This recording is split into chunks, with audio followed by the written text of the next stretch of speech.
Good evening, ladies and gentlemen. Assalamu alaikum, everyone. Let me just start by thanking all the hardworking organizers and particularly Dr. Muhammad Hassanain for inviting me to this conference and putting together such a beautiful agenda and rich conference. I've been asked to talk about CGM and Ramadan fasting. So let me, all right, okay. And before I start, I just want to have a quick acknowledgement of my group who have been working with me on various things that I'm going to be sharing with you. And also our external collaborators, particularly Dr. Muhammad Hassanain himself, who's been party to many of the Ramadan studies, and also Dr. Nader Hassan from University of Sharjah. I have no conflict of interest to declare, and I'll be talking about Ramadan a little bit because everybody else has. I'll be talking about continuous glucose monitoring and particularly about its use during Ramadan, and I'll be concentrating on its research use. What I have to say right at the beginning is that there is a distinction between research use of CGM and clinical use. And clinical use does make use of what we find in research, and is a little bit different because it's at an individual basis. But I'll be concentrating on the research that has been done in this field, particularly our own. And let me apologize for not being able to go through all the nice research that other colleagues have done, but I'll be mentioning some of those. And I'll be telling you about what CGM tells us about Ramadan, at least some of the selected points. Ramadan fasting is unique and widely practiced by Muslims globally. There's risk of hypo and hyperglycemia in people with diabetes, interference with glycemic control, and that usually we measure through fasting glucose, postprandial glucose, HbA1c, and SMBG. CGM-derived metrics allow us to do a lot more than that because we get so much data from CGM. We can look at glucose variability, we can look at estimated HbA1c, time in range, time in hyperglycemia, time in hypoglycemia, and a lot more. And there is some of that, a lot more. We can look at high blood glucose index, low blood glucose index, we can look at MAGE, we can look at all sorts of things. So it really is a great tool for looking at various settings in Ramadan and otherwise. Continuous glucose monitoring has evolved over the years, and some of you, like me, would remember 1990s when we first started using the device. So you can see on the left side the CGMS Gold from Medtronic, which is the first device that was available, and you can see how things have changed since. On the right top, you can see the trace that we used to get from CGMS Gold, and things have changed and changed. So right now, flash glucose monitoring is the dominant device on the market, used by many patients, and in fact reimbursed by insurance quite liberally, particularly in patients who are on insulin, certainly in the United Arab Emirates, although in other countries that might not be the case. I'll be using the terms continuous glucose monitoring and CGM and flash glucose monitoring interchangeably in this talk, but there is a kind of a not particularly subtle difference. CGM, in fact, measures and reads 288 glucose readings per 24 hours, whereas with flash glucose monitoring, that is what you see, the number of readings is less, but still the principal concept is the same, and we really get a lot of data. So things have changed, and now all the data that you get is fed into your mobile app. And with your mobile app, you can do quite a lot. You can see ups and downs, and not only ups and downs. You can actually predict when which way your blood sugar is going. Is it going up or is it going down? And you can do lots and lots of things with it. So there are three main players in the market with glucose monitoring CGM. There is Abbott with Freestyle Libre.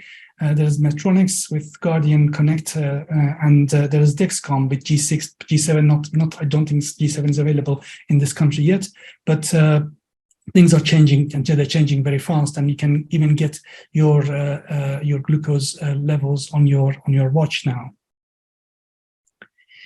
So if you look at research that's been done in the field of Ramadan and CGM, you can see something like 40 to 50 published papers worldwide. And what you can see from this image is that a lot of them have actually been done in the Middle East and the North Africa region.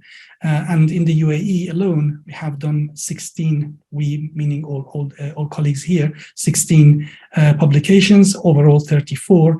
And other countries, including Europe and the Western Pacific, have also contributed. And I think that contribution is very important and is increasing with time. Now, let me again acknowledge the good work that's been done by colleagues in different parts of the world, and the themes are different, but all of this is in Ramadan, and all of this is CGM work. So Teo et al. On children and adolescents, Hasballah structured education, glycemic indices of dates with Dr. Asad Khalil, gestational diabetes with Dr. Bashar Afandi. Dr. Muhammad Hassanain has done a lot of work in this and is in many of the papers, including this particular paper on coronary heart disease and CGM in Ramadan. Glucose variability, Dr. Fatih Al-Awadi on chronic kidney disease and diabetes and CGM in Ramadan. And then you can see some others, Dr. Afandi again, Dr. Walid Kaplan, Dr. Ali Bernard Khalil, and Bunak Daran from Iran, who did one of the earlier studies. And this is just an image of some of the studies that we have done, and I'll show you some of the findings that I believe are important. So on the right, you can see this image. A lot of you are familiar with this. You have seen it in many places. This is from one of our earlier studies in 2015, published in Diabetes and Metabolism. And what you can see is that this is an idealized trace. It's quite smooth and it looks very nice, but it has some important messages. And one of the important messages is that rapid rise in glucose that you see at iftar time, and the difference between Ramadan and non-Ramadan. It looks pretty decent, but in fact, if you look at that, that's quite different from the trace that you would get in individual patients. Individual patients, there's a lot of noise in these traces. There's a lot of variability. There's intra-individual variability on day to day, but still you can see the rise at iftar time. But it's all over the place. So how do we get from what's on the left to the right? So what I want to stress is that both of these are actually quite important. On the left, you can see that things are quite variable. On the left, you can see what the final effect is if you put a lot of the traces together from not just one patient, but from many patients. The other thing I have to say is that most of the CGM studies in Ramadan are not huge in number. There are sort of in tens rather than hundreds or thousands. So it's important to be careful not to generalize everything to everybody. So when you put all those lines together in a 24-hour period, this is what you get. You get ambulatory glucose profile, AGP. And a lot of you, like me, clinicians who are familiar with AGP, not just in the setting of Ramadan, but in other settings, you just get this when you do flash glucose monitoring or you do CGM. And in fact, it's now quite standard. So what you see is in the middle, you see the median line, which is the kind of average of everything, all the readings, each point corresponding to one particular time of a 24-hour, all the times in different 24 hours for that particular point are put together. So you see the median right in the middle, then you can see 25th to 75th percentile in shaded area, and that gives you an indication of variability. In this particular AGP, we don't have the 10th to 90th percentile, and that's quite important. So 25th to 75th percentile variability, shaded area, shows you or gives you an indication of the treatment and whether the treatment is right or adhered to, whereas the other shaded area, 90th to 10th to 90th percentile, gives you an indication of a patient or behavioral factors, whether the patient is particularly compliant with diet and other lifestyle measures.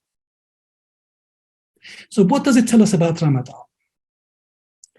So these are some of the points that I think I've selected. In fact, a lot more that we can see, but these are selective findings that we can see. So hyperglycemia, especially during iftar. So iftar is that point where you see the rapid rise. So you see hyperglycemia after iftar, which lasts quite a bit. And there's a lot of variability you can also see after iftar. You can see a drop in blood glucose just before iftar. You can see it there. There's a drop, but in fact, that drop does often or rarely gets to hypoglycemic levels. Certainly, groups that in the patient groups that we've looked at, we've seen little hypoglycemia, although hypoglycemia can be more common than non-Ramadan. But one of the reasons why hypoglycemia is less common is because we and the patients, as well as doctors, they overcorrect so that hypoglycemia does not happen. There's inter-individual variability, as indicated by the shaded area, and there's also intra-individual variability. And here you can see an example of that. These are individual patients with satisfactory and unsatisfactory control on the left and right respectively, and there are definitions of that. I mean, the traces on the left look quite narrow and decent. So blue is Ramadan, and red or orange is non-Ramadan. And you can see if you start off with satisfactory control, your control during Ramadan is also pretty good. Whereas if you start off with unsatisfactory and bad control, your Ramadan control is also bad. And finally, there is a hierarchical difference in medication groups, with insulin and sulfonylurea being the highest risk. So on both panels, the highest line, the blue line, is corresponds to insulin, and the next line down is sulfonylurea. So whatever fluctuation you get is worse in the insulin group, and then sulfonylurea. So they are the highest risk as far as glycemia goes, both hyper and hypoglycemia. And sorry, I said finally, but this is finally for the final point. In vast majority of people with diabetes, Ramadan fasting does not lead to worsening of control. So in this particular graph, what you can see is a difference in overall difference in CGM derived mean between Ramadan and non-Ramadan, and right in the middle is when there is not much of a difference. And so what we are seeing is that, you know, regardless of where you are, there is little overall change, and that doesn't surprise us, because the vast majority of our patients are either on diet or diet and metformin, or not on sulfonylureas, hopefully, although in some countries that's still being used, and not on insulin, hopefully. But in the vast majority, things don't change particularly for the worse or for the better in terms of mean and average, although if you're looking at variability and other indices, things do change. So what about the future? I think the future of this field is really very bright. I think as time goes, people will be using CGM, flash glucose monitoring, more and more. And for those of you who are familiar with these, we know that there are well-defined standards for type 1 diabetes, type 2 diabetes, older adult, pregnancy, and gestational diabetes, for where your different metrics should be when you do CGM. And I believe this is something that we should do, and our group are working on it for Ramadan. So for Ramadan, we need standards and metrics for CGM, FGM, and where they should be. And I think what we need to do is to distinguish between before iftar, during the fasting hours, and after iftar. This is coming, and I think, you know, with the help of our colleagues in DAR, I hope that these will be in the upcoming guidelines. I don't know if Dr. Muhammad Hassanin agrees, but this is my view of what's going to be happening. And at that point, I'd like to thank you for your attention, and I'm going to be more than happy to take any questions if there are any. Thank you.